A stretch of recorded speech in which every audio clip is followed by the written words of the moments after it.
Exclamatory সেন্টেন্সের narration change নিয়ে তোমাদের মধ্যে বিস্তর প্রশ্ন রয়েছে। আমি বলবো এক্সক্লেমেটরি সেন্টেন্সের ন্যারেশন চেঞ্জ নিয়ে আজকের পর থেকে কোনো সমস্যা থাকবে না। যদি প্রবলেম থাকে তাহলে তোমাদের একটা স্টেরিওটাইপ মাইন্ড রয়েছে, আমরা গ্রামার শিখবো না, সে যেভাবে হোক আমাকে কেউ শেখাতে পারবে না।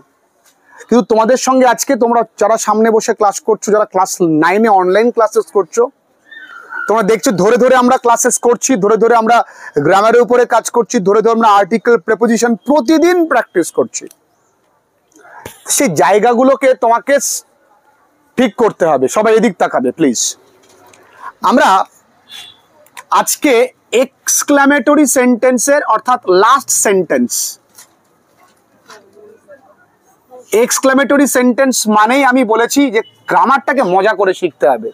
ল্যাংচা বোধে বাক্য মানে যেই বাক্য দিয়ে আমরা ওরে বাপরে আরে উ এগুলো প্রমাণ করে আর ভালো লাগে। এই যে এগুলো আমরা কি করি, এক্সক্লামিনেশন দিই। এইগুলো যদি থাকে, উড়ি কি ঠান্ডা, আরে দারুণ ব্যাপার, এই যে ব্যাপার আনন্দ, উড়ি কি ঠান্ডা, আর কি হয়ে গেল দুঃখ, তাই তো ফালতু জীবন, এই যে ডিসগাস্ট, ভুল হয়ে গেছে, ভুল ভুল করে ফেলেছে, উচিত ছিল না তাকে ভালোবেসে, রিগ্রেট, কি হলো এটা, রিগ্রেট করলাম, কি করলাম, তাই না, হ্যাঁ ফালতু জীবন, ডিসগাস্ট, কি করলাম, ডিসগাস্ট, ফালতু ফালতু, এটা খাওয়া, হ্যাঁ ডিসগাস্ট, এটা কি হলো, ডিসগাস্ট। তুমি ওই কোনায়, আমি বলেছি সবাইকে এই জায়গায় বসতে বলেছি তো, লেখার জন্য সময় দেব তো, দেব না আমি সময়। এবার আমি বোঝানোর মধ্যে কথা বললে আমার মাইন্ড ডাইভার্ট হয়ে যাবে, কথা বলবে না। আমি নিশ্চয়ই তোমাদের সময় দিই, সরে যাও, না এখানে পড়াই। তাহলে এক্সক্লেমেটরি সেন্টেন্সের ন্যারেশন চেঞ্জ কি করে করতে হয় অনেকেই অনেক রকম ভাবে তোমাদেরকে বলবেন, খুব ভালো, কিন্তু আজকে জেনে নেবে একদম সঠিক নিয়ম। দেখো এক্সক্লেমেটরি সেন্টেন্সে তোমরা তো প্রথমত ল্যাংচা বোধেকে পাচ্ছ, তাহলে ল্যাংচা বোধে পাওয়া মানেই তোমাকে লিখতে হবে তাহলে সেইড এবং সেড টুর পরিবর্তে এক্সক্লেমড হবে, জানো। এবার দেখবে যখনই বাক্যের মধ্যে আ থাকবে তখন কি হবে, রিগ্রেট, অথবা কি হবে, সরো। যখন ফাই বলবে, ফাই, তখন হবে ডিসগাস্ট, কি হবে, অথবা কন্টেম্পট, কি হবে, কন্টেম্পট। যখন ব্রাভো হবে, কি হবে, ব্রাভো, তখন হবে অ্যাপ্লড, কি হবে, ব্রাভো, দারুন দারুন, তোমরা কি করেছো, দারুন। অ্যালাস, তখন হবে সরো, দুঃখ। অ্যালাস মানে কি, হায় রে দুঃখ। এই পো, পো মানে কিন্তু রিডিকিউল, হাসা। আর ইউজিএইচ থাকলে ডিসগাস্ট, আগ হলে ডিসগাস্ট। এগুলো খুব অ্যাডভান্স লেভেলের এই দুটো, এগুলো খুব একটা তোমাদের পরীক্ষায় দেবে না বললেই চলে, তবুও জেনে রাখো যে আমরা নতুন কিছু তো জানলাম। তাহলে এলাচ পর্যন্ত তোমরা জানলে, একটু দারুচিনিতে আসো, পো, আর একটুখানি লবঙ্গ, অগ, সেটা হচ্ছে কি ডিসগাস্ট। ক্লিয়ার? এইবার দাদা যদি এইগুলো না থাকে তাহলে কি করব, তার জন্য এক্সাম্পল বুঝতে হবে। The boy said hurrah, hurrah মানে কি, হুররে মানে আমরা এখানে জানি সবাই আনন্দ, তাহলে হুররে হলে কি হবে, জয়। তাহলে মনে রাখবে এক্সক্লেইমড ইন জয়, আর দুঃখ হলে সরো। আর যদি দুঃখ কষ্ট কিছু না হয়, বিরক্তি হয়, তাহলে আমাদের গ্রামে একটা লোক আছে, তার নাম গনি, তাকে আমরা ডাকতে পারি এ গনি, অ্যাগনি। যদি বিরক্তি হয়, ধরো কি গরম, আচ্ছা কি গরম, এটা কি আনন্দ হবে, কি গরম, দুঃখ হবে, কি বিরক্তি হবে, তখন কি হবে, অ্যাগনি। তা গনি কি করে মনে রাখবো, গনি মেম্বার আমাদের এখানে একজন, তাকে ডাকছে এ গনি, গনি, এ গনি, গনি মেম্বার, ঠিক আছে। তাহলে আমরা এখানে দেখো উদাহরণে যাই, এইটুকুনি তো বুঝতে পেরেছি যে আমি কি বললাম, exclamatory sentence exclaimed in joy, আনন্দ, এক্সক্লেইমড ইন সরো দুঃখ, বিরক্তি হলে অ্যাগনি, আর এইগুলো আ উ ই ও থাকলে কি লিখতে হয় বলে দিয়েছে। এবার যতক্ষণ না তুমি পরীক্ষাগারে উদাহরণ দিয়ে বোঝাচ্ছ বাবা বুঝতে পারবা না। খুব মন দিয়ে মনে রাখো, এখানে তুমি পড়তে এসছো, তোমাদের বাবা মা বাড়িতে বসে নিশ্চিন্তে আছেন যে না আমার সন্তান পড়ছে, খুব আনন্দ। এই জীবনটাকে এনজয় করো, শেখো, ভালো করে শেখো। তাহলে দ্য বয়, এই সেইডের জায়গায় আমি লিখলাম এক্সক্লেইমড। কি লিখলাম? এই হুররে হলে কি হবে? তো এই হুররের কাজ সারা। এবার এই ইনভার্টেড কমা তুলে বেড়া ভেঙে দ্যাট। কে আছে? হ্যাভেস থাকলে কি হয়? One the world cup. কি কঠিন এটা! এই যে জম্মের সোজেছে কঠিন বাঙালি, কি বাঙালি কঠিন। আমি কি করেছি? হুররে দেখেছি, এক্সক্লেমিং জয় লিখে ইন্ডিয়া হ্যাভেস থাকলে হ্যাড হয়। এটা আমার তো রক্তে মিশে গেছে rules. Ronit said how cold the winter is। এবার কি হবে Ronit? Ronit exclaimed in agony that। এবার একটু থামতে হবে।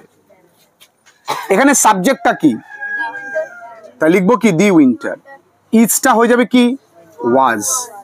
এই হাউ মাউ খাও যা থাকবে তার জন্য হবে কি? কঠিনে ওমা একটু চেষ্টা করলে যে কেউ বুঝবে, যে কেউ। এত দারুণ দারুণ মোবাইল অ্যাপ্লিকেশন বোঝো, কোন ফিল্টার দিলে তোমার মুখটা একটু সাদা লাগবে, একটু ওপর দিক থেকে লিপস্টিকও বোঝা যাবে, এটা বোঝো না যে ওইখানে ল্যাংচা বোধে থাকলে এক্সক্লেইমড ইন হবে? তা তো বোঝো না বাবা। Souvik said what a fool I am। Souvik বলছে আমি কি বলদ। আসলে সৌভিক কি আনন্দ পাচ্ছে, দুঃখ পাচ্ছে না রিগ্রেট করছে, অনুতাপ করছে? কি করছে? অনুতাপ। তাহলে দেখো এখানে আমি লিখবো সৌভিক এক্সক্লেইমড ইন রিগ্রেট। দেখো একটা সহজ জিনিস তোমাদেরকে বলি, সৌভিক এক্সক্লেইমড ইন রিগ্রেট না লিখে আমরা কিন্তু লিখতে পারি সৌভিক রিগ্রেটেড। কি লিখতে পারি বন্ধুরা? কোনটা বেশি সহজ লাগলো? সৌভিক রিগ্রেট। এটা হলো নর্মাল, এটা হলো একটু বিরিয়ানি।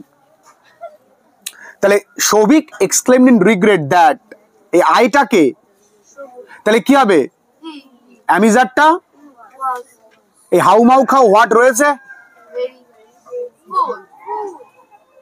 আচ্ছা বন্ধুরা এখানে এ তাহলে গেল কই? তাহলে Souvik exclaimed regret that he was a very fool. আমি কি কথা বোঝাতে পারলাম? খুব কি কঠিন? কি বাঙালি কঠিন না? আসো, ততক্ষণ তোমার কাছে বিষয়টা ক্লিয়ার হবে না যতক্ষণ না তুমি প্র্যাকটিস করবা। আচ্ছা, my friend said to me what a pity you could not get a prize. চলো তোমাদেরকে এটা করতে দিলাম, তোমরা একটু ট্রাই করো, ট্রাই করো। What a pity you could not get a prize. হায় রে, তুই তুই প্রাইজ পেলি না? হা রে ওমা, বুঝেছিস? আরে চলো, যেহেতু হাতে সময় কম, এই হোয়াট আ পিটি মানে কি বলতো? করুণা। তাহলে আমাকে এখানে সেড টুর পরিবর্তে, আচ্ছা my friend said to me বলতে হবে। হ্যাঁ, তাহলে সেড টুর পরিবর্তে কি লিখলাম? My friend exclaimed. এক্সক্লেইমড দেখো এখানে না এক্সক্লেইমড মি লেখা যায় না, দেখো কোথাও কিন্তু সেড টু ছিল না, এটাতেই আছে। তাহলে my friend exclaim in compassion. Compassion যখনই হোয়াট এ পিটি থাকবে, এই কম্প্যাশন মানে সহমর্মিতা, অর্থাৎ সমবেদনা। আমারও তোর জন্য কষ্ট। আহারে ও হরে বন্ধু, তাহলে কম্প্যাশন। ক্লিয়ার? দ্যাট ইউটাকে I could not get a prize. কঠিনে শুধু এইটুকুনি কীর্তন, এই কীর্তন নাকি আমরা পারিনি। আচ্ছা আসো। He said how cruel I was, কি খারাপ ছিলাম আমি। আচ্ছা এটা কি রিগ্রেট? তো তাহলে কি হি রিগ্রেটেড, পারবো? That he was very cruel. কঠিন? যদি কেউ মনে করে he exclaimed in sorrow that he was very cruel, হবে? কোনো সমস্যা নেই, দুঃখ করছে না। আচ্ছা এবার আসো। The women said to them fie go away from there. এটা বাড়ির কাজ থাকবে। ফাই থাকলে কি লিখতে হয় তোমরা জানো, এটা বাড়ির কাজ থাকবে। এটা বাড়ির কাজ দিলাম 7 দাগে। The boy said alas I made a mistake. Alas থাকলে কি হয়? সরো। তাহলে the boy exclaimed in sorrow that he had made a mistake. দুপাশে 5 থাকলে হ্যাড প্লাস V3।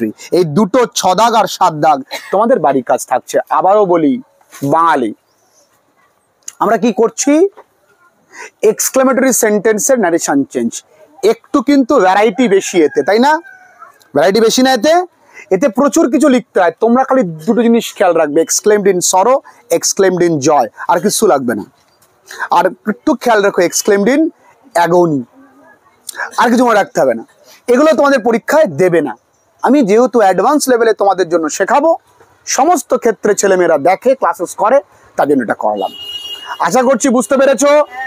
সবাই বুঝতে পেরেছি? No more loudly.